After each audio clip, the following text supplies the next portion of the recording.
Today I'm going to teach you how to make this pesto star bread and this sweet peanut butter and Nutella star bread with the exact same dough.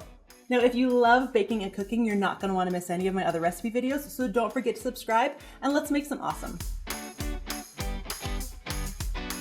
If you've seen any of my other videos, you'll notice that I am not in my traditional kitchen today. I'm actually at the Westgate Resort and Spa in Park City, Utah, hosting a retreat teaching other food bloggers how to make cooking show style videos just like this so that I'll have more awesome recipes and videos to link to that you are going to love.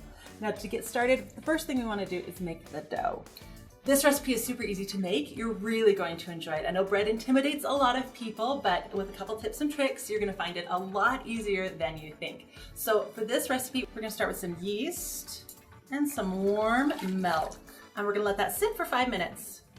After that's proofed, we're gonna add some sugar and some butter. Add about 2/3 of your flour. You can add a little bit more while you're beating to get the right consistency. And then turn that on. You know that your dough is done when it has started to clean the sides of the mixing bowl. That's when you want to stop, even if you have more flour to go from the recipe. High altitude, low altitude, it all makes a lot of changes to this. So as soon as that starts to clean, keep kneading it, but stop adding more flour. You can tell if your dough has kneaded enough is the elasticity of the dough. So you want to take a small portion of it. You want to pull it at the corners and stretch it. If it rips really badly in the center, you need to knead it some more to help get all that gluten developed the way that you want.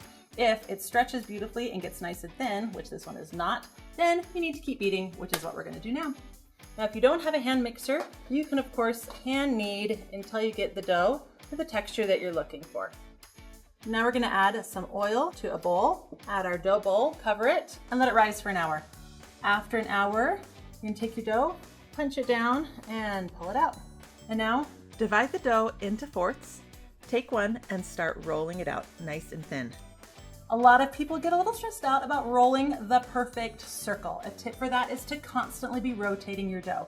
If your dough is sticking to your counter too much, a trick that you can do is actually roll it out on parchment paper, and you can easily rotate the parchment paper around. And now we're going to cut the perfect circle. Because we want every layer of this to be the exact same size, we're actually going to use a plate. And just take a nice sharp knife and cut around the plate. Now you can pick a simple pesto, a homemade pesto, just green, just red, whatever you like. Personally, I like using green and red together. Add your first little bit of pesto and spread it around. You can actually get this thinner than you think. Add some of your favorite Italian cheeses. Then we're going to add the next circle right on top. And add the green and repeat until you're finished.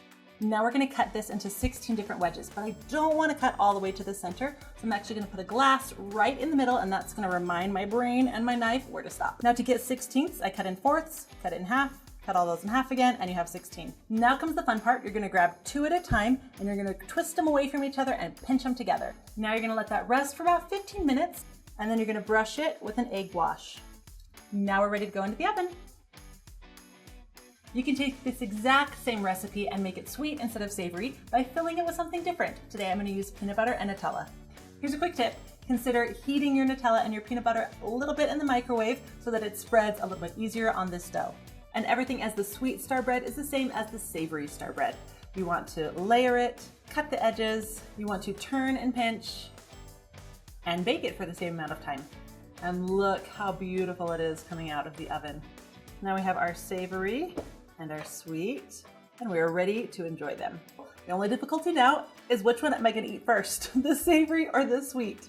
As you can see, the dough is super simple. Everything comes together really quickly. I love to serve these at holiday parties or any other gathering because everybody can just grab a wedge. My favorite part though is the heart. Now don't forget to check out our latest recipe.